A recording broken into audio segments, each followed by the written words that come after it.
Selamat datang di Helm Paling Murah Andalan Kepalamu teman-teman. Akhirnya bertemu lagi kita di minggu ini. Di Helm Paling Murah Andalan Kepalamu.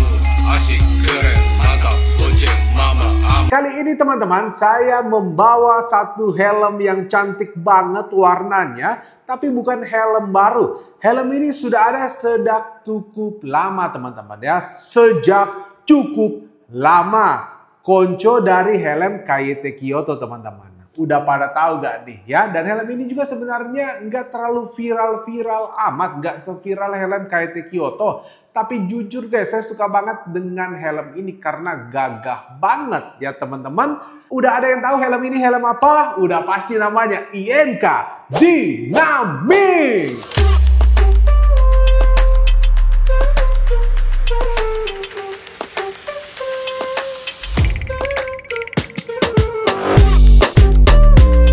Pertama kali teman-teman, kalau teman-teman melihat helm tampan satu ini, apa yang terlintas di benak kalian? Kalau bagi saya pribadi teman-teman, pertama kali lihat helm INK Dynamic ini, kesan maskulin, gagahnya, dan juga dewasanya itu kental banget. Menurut saya, kalian yang berumur kira-kira 28 tahun sampai 40 tahun, yang paling cocok pakai helm ini karena kesan dewasa dan lakinya itu dapet banget guys. Saya aja kalau lihat helm ini tuh naksir banget ya. Tapi memang helm ini jarang dipakai oleh anak-anak SMP. Terutama di toko offline jarang yang beli. Atau anak-anak SMA, kuliah, semua laki-laki dewasa. Karena memang gagah banget. Batoknya terlihat besar. Kesan aerodinamisnya juga nggak terlalu overkill guys ya. Yang terlalu memanjang-memanjang banget. Dan sportinya itu juga dapet banget. Helm ini teman-teman dibanderol ya atau dijual umumnya itu di harga 400 ribuan aja. Dan helm ini itu ada versi solid, ada juga versi bermotifnya teman-teman ya. Jadi harganya menyesuaikan tergantung tempat kalian tinggal dan juga tipenya yang motif apa yang solid. Helm ini juga kawan-kawanku, bahan material batoknya ini bukan main-main guys ya, bukan main-main. Helm ini udah pakai bahan batok atau bahan shell itu thermoplastic advance. Dan untuk berat batoknya menurut saya sih agak berat sih helm ini guys, karena memang solid banget ya. Kita bisa pegang aja udah tahu kalau helm ini tuh solid banget ya. Untuk mengetahui beratnya bos, kita langsung aja timbang sekarang juga. Sekarang saya mau timbang dulu helm INK Dynamic ini guys. Kalau feeling saya sih sekitar 1300-an, hampir 1400 sih ya. Atau bahkan lebih. Kita lihat teman-teman. Nah, sesuai prediksi saya helm ini beratnya di kisaran 1363 ya. Untuk ukuran helmet half face, mungkin banyak orang yang udah bilang, wah berat nih helmetnya ya. Karena rata-rata helm half face itu ya 1100, 1200, hampir 1300-an. Nah, buat teman-teman yang mau memiliki helm ini, saya mau kasih tahu buat kalian cara memilih ukurannya. Ya, helm ini itu guys, satu dari sekian helm ya, jarang-jarang ada helm yang punya dua tipe ukuran shell. Jadi helm ini ada ukuran M dan juga ada ukuran L untuk batoknya teman-teman. Bukan busanya ya, tapi batoknya. Jadi kalau teman-teman ambil ukuran busa ya, itu dari S sampai dengan M, kalian akan dapat besar batok ukuran M. Dan buat kalian yang ambil ukuran L sampai dengan XL akan dapat ukuran batok ukuran L. Semoga kalian gak bingung guys ya membedakan antara ukuran batok dan juga ukuran busa ya. Dan untuk helm ini sudah berstandarisasi SNI plus DOT.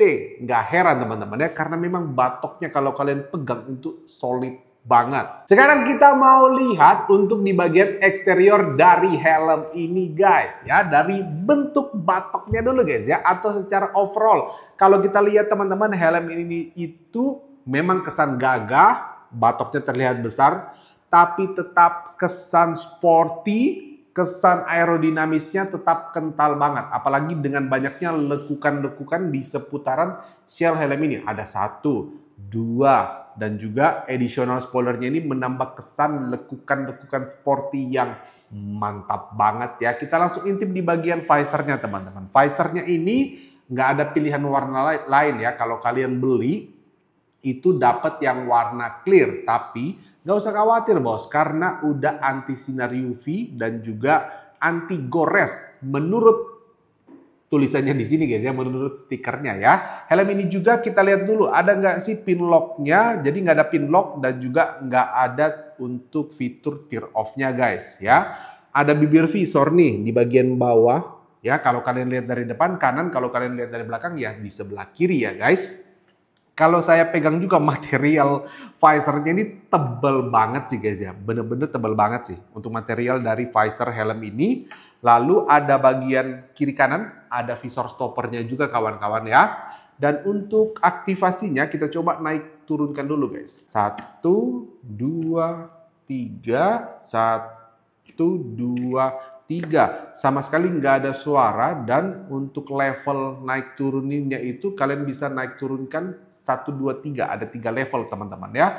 Ratchetnya ini juga teman-teman kalau saya lihat ini mirip banget seperti punya KYT Kyoto. Jadi harusnya visor di market kalau kalian mau ganti warna visor harusnya bisa guys ya pakai visor yang biasa dipakaikan di KYT Kyoto. Di sini pun juga bisa. Nanti mungkin kita bikin video tersendiri untuk mencobanya ya. Untuk bagian ventilasi udaranya helm ini tuh cuma ada satu ventilasi yang cukup besar di bagian atas nih teman-teman ya. Saya rasa ventilasi ini untuk inflow angin masuk guys. Jadi gede ya, lubangnya juga gede. Jadi udah pasti lega banget angin yang masuk. Lalu di bagian atas sini saya rasa ini bukan untuk angin masuk teman-teman ya. Karena di bagian depannya ini tertutup. Tapi di bagian belakangnya terbuka. Jadi saya rasa untuk outflow dari anginnya masuk dari sini. Outflow-nya dari sini. Ataupun dari sini. Nanti kita buktikan ya guys. Ini sih ada lubang kedua-duanya. Pada bagian ini dan juga pada bagian spoiler tambahannya ya teman-teman. Tapi nanti kita coba lihat di bagian EPS-nya, lubang ventilasinya ini ada di mana saja. Oke? Dan untuk warna ventilasi udaranya teman-teman, untuk di bagian inflow-nya itu ada warna hitam, perpaduan hitam dan juga warna batoknya. Aktivasinya sangat mudah, tidak macet-macet sama sekali. Cukup kalian slide seperti ini ya. Cukup kalian slide seperti ini, oke? Lalu untuk di bagian belakang dari helm ini kita bisa melihat ada spoilernya yang built-in dengan batoknya atau udah menjadi satu dengan batoknya dan ada additional di bagian kiri kanannya teman-teman ya. Untuk di bagian belakangnya juga ada tulisan atau logo dari INK dan yang unik itu sebenarnya ini guys ya. Ada karet nih, menurut saya ini buat apa ya? Kayaknya ini untuk buat gantung helmet ya. Sepertinya ya, karena biasanya karet di bagian belakang itu hanya ada di helm-helm retro untuk cantolin glasses, tapi ada kancingannya. Ini nggak ada kancingannya, saya rasa ini untuk cantolin helm. Jarang-jarang helm ada ini ya, baru kali ini saya lihat juga guys ya. Di sini juga ada DOT, tulisan DOT dan juga SNI di bagian kanan. Oke, sekarang kita mau bedah di bagian paling saya suka teman-teman, interiornya. Kita naikkan dulu deh visornya ya. Oke, udah maksimal naiknya, kita putar helmetnya, langsung kelihatan ya. Secara kasat mata didominasi dengan warna gelap untuk paddingnya teman-teman ya secara keseluruhan. Dan ada list-list berwarna oranye nih ya. Ini masih menjadi kesatuan dengan crown padnya ya. Jadi pada bagian crown padnya itu, pada bagian kiri kanan ada list berwarna oranye. Dan juga di bagian atas juga ada list berwarna oranye. Untuk di bagian bawahnya kita juga bisa melihat ada neck roll yang dilapisi dengan kulit sintetis. Di bagian kiri kanan side pad bagian bawahnya ya, itu juga ada kulit sintetisnya dan juga di bagian tali dagunya teman-teman. Oke. Untuk busanya kita coba raba dulu ya guys, atau paddingnya nih. Wah lembut ya teman-teman, berasa banget kalau ini berkualitas tinggi guys ya. Untuk paddingnya saya pasti suka banget nih pakai helm ini. Nah, nggak sabar cobain di fittingan. Jadi untuk paddingnya guys, di bagian side pad, bagian luar maupun di bagian dalam itu teksturnya lembut banget ya. Sekarang kita mau bedah di bagian paling saya suka teman-teman, interiornya. Kita naikkan dulu deh visornya ya. Oke, udah maksimal naiknya, kita putar helmetnya, langsung kelihatan ya. Secara kasat mata didominasi dengan warna gelap untuk paddingnya teman-teman ya secara keseluruhan. Dan ada list-list berwarna oranye nih ya. Ini masih menjadi kesatuan dengan crown padnya ya. Jadi pada bagian crown padnya itu, pada bagian kiri kanan ada list berwarna oranye dan juga di bagian atas juga ada list berwarna oranye. Untuk di bagian bawahnya kita juga bisa melihat ada neck roll yang dilapisi dengan kulit sintetis. Di bagian kiri kanan side pad bagian bawahnya ya, itu juga ada kulit sintetisnya dan juga di bagian tali dagunya teman-teman. Oke. Untuk busanya kita coba raba dulu ya guys, atau paddingnya nih. Wah, lembut ya teman-teman, berasa banget kalau ini berkualitas tinggi guys ya. Untuk paddingnya saya pasti suka banget nih pakai helm ini. Nah, nggak sabar cobain di fittingan. Jadi untuk paddingnya guys, di bagian side pad bagian luar maupun di bagian dalam itu teksturnya lembut banget ya. Crown padnya pun juga seperti itu, hanya saja di bagian forehead atas ini itu dia bertekstur jala-jala, tapi nggak pengaruh lah guys karena di bagian luar ya, maupun di bagian ini nih ya, di dekat neck roll nih ya, crown pad masih menjadi kesatuan dari crown pad, tapi di bagian bawah nih ya, itu teksturnya berjala-jala. Oke. Lalu untuk crown padnya sendiri teman-teman, kita bisa melihat nih ya, di bagian kiri dan kanannya juga ada tekstur berpori-pori berjala-jala juga, dan crown padnya ini teman-teman di bagian kiri kanannya itu bolong ya, bolong tapi di cover dengan kain pada IPS-nya atau biasanya disebut dengan cover fan ya. Jadi harusnya helm ini tuh adem banget karena di bagian crown padnya itu di bagian kiri kanan itu lubang, jadi angin harusnya langsung masuk mengitari kepala kalian bosku ya.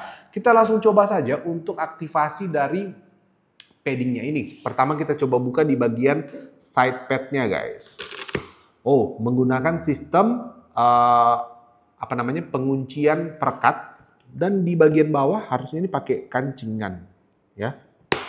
Oke, menggunakan kancingan plastik teman-teman ya, tapi berasa banget kalau ini bukan kancingan plastik yang gampang putul ya. Oke, kita buka. Kita langsung buka aja ya biar bisa intip IPS-nya guys. Kita buka lagi untuk di bagian kancingannya nih, bisa kelihatan ya, untuk di bagian side padnya itu ada perekatnya. Guys ya, mini banget nih, cuma kotak kayak begini. Biasanya kan ada orang sepanjang side pad, dan ada kancingannya. Kita buka dulu secara keseluruhan. Nah, setelah kita buka di bagian kiri kanan, kita bisa melihat guys, ada additional paddingnya ya, atau ini sepertinya IPS tambahan di bagian pipi. Fungsinya buat apa guys? Agar fittingan helmet itu lebih padat, lebih pakem di pipi guys. Apalagi helm ini itu cukup besar dan lebar batoknya guys ya. Saya rasa kalau nggak ada ini mah pasti longgar banget guys ya. Oke, kita coba buka di bagian crown padnya. Dimulai dari crown pad bagian bawah dekat neck roll. Oke, menggunakan kancingan ya teman-teman. Kita langsung slide ke depan. Nah, sudah terbuka secara keseluruhan. Dari sini kita bisa melihat untuk ventilasi itu tercover dengan kain tadi teman-teman ya. Kita coba intip di sebelah sini ya. Saya penasaran untuk lubang ventilasinya teman-temanku ya. Oke temanku, sudah kelihatan ya teman-teman. Nih, saya buka cover fan-nya di bagian tengah aja ya, biar rapi tetap teman-teman ya. Dari sini kita bisa melihat teman-teman ya, bahwa lubang ventilasinya ada 1, 2, 3, 4, 5, 6 ya. 6 satunya masih tercover di sini ya, saya rasa serasi. Jadi ada 6 lubang ventilasi, banyak banget teman-teman ya. Padahal ventilasinya yang terlihat aktif dan bisa diaktifasi itu cuma ada 1, tapi lubang ventilasinya ini ada 6, saya rasa 2 ini untuk masukin angin ya untuk inflow, 4 di belakang ini untuk outflow-nya. Jadi saya bisa ambil kesimpulan lubang ventilasinya di bagian belakang atas dan juga di bagian spoiler itu kemungkinan aktif semuanya teman-teman ya, meskipun nggak perlu diaktifasi dan tidak terlihat lubangnya ya. Dan untuk penguncian tali dagunya itu menggunakan sistem microlock yang cukup panjang, dan ini bukan bahan kaleng-kaleng, berasa banget ini solid banget dan tidak berkarat sama sekali seperti helm-helm murah ya guys. Helm ini juga teman-teman belum memiliki slot intercom ya, tapi dengan ruang yang sebesar ini kalau kalian mau pasang ya itu bisa-bisa saja teman-teman ya. Oke, ini sesi yang saya suka banget karena saya udah penasaran banget dengan helm INK Dynamic ini. Kalau dipakai di kepala gimana sih? Kalau tadi saya pegang paddingnya berasa berkualitas banget dan lembut banget. Nah, sudah saya coba guys. Satu kata, wow ya. Paddingnya ini berasa lembut banget di pipi dan berasa nggak apa ya. Ini bukan tipe spons atau kain yang bikin gerah guys ya. Enak banget. Ini saya pakai ukuran L ya. Fittingannya ini enak banget ya. Saya jadi punya satu helm favorit banget nih guys ya. Helm favorit terbaru. Namanya INK Dynamic guys ya. Tapi memang ya. Untuk berat batoknya kan tadi di kisaran 1300 hampir 1400. Nah, memang berasa berat guys ya di kepala, tapi untuk berat badan seperti saya nggak terlalu menjadi masalah guys ya. Karena masih cukup enak aja di kepala saya, tapi mungkin kalau kalian yang punya badan agak kurus pakai helm ini, mungkin kalian akan mengeluh pegal ya. Kita coba visornya. Visornya ini ya agak masih seret-seret ya guys. Mungkin karena faktor masih baru. Penglihatan juga enak banget, tapi yang terpenting fittingannya ini enak banget, nyaman, udah pasti. Jangan ragu guys kalau kalian mau helm ini ya. Oke, sekarang saya mau kasih rating buat helm ini guys ya. Untuk di kisaran 400 ribuan saya berikan 5 bintang teman-teman. Andalan kepalamu banget ya. Udah batoknya solid, ada pilihan shellnya, fittingannya enak banget, bahan paddingnya juga enak banget ya. Dan udah pasti adem teman-teman, karena tadi kalian udah lihat ada 6 lubang ventilasi udara. Jangan ragu kalau kalian mau beli, sekali lagi harganya di kisaran 400 ribuan sampai dengan 500 ribuan tergantung kota mana kalian tinggal dan tipe solid atau motif yang kalian mau. Kalau teman-teman mau, helm ini tersedia di online shop kita, ada di Shopee, TikTok Shop, dan Lazada, helm Palu Murah, dan ada di offline store kita juga ya teman-teman, khusus warga Kota Palu, Jalan Es Parman, dan Jalan R.E. Marta Dinata. Berikutnya kalian mau saya bahas helm apa lagi? Langsung aja cantumkan di kolom komentarnya. Saya Yohan Coindra, salam helm Palu Murah, andalan kepalamu. Di helm Palu Murah